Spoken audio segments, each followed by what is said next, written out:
Assalamu Walaikum. Hello friends, how are you?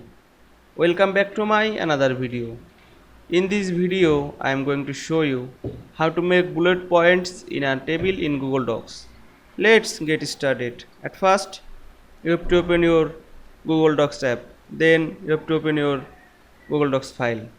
Now I am select the table cell and go to the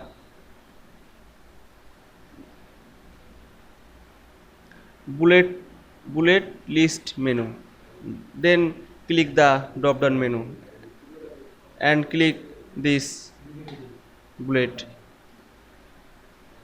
Here you can see this bullet are tip. Now I am select this table cell, again go to the bullet list menu. Now I am choose this option. Here we can see make bullet points in a table in Google Docs very easily. I hope you enjoyed my video. Please like, comment, share and subscribe my channel. Thanks for watching.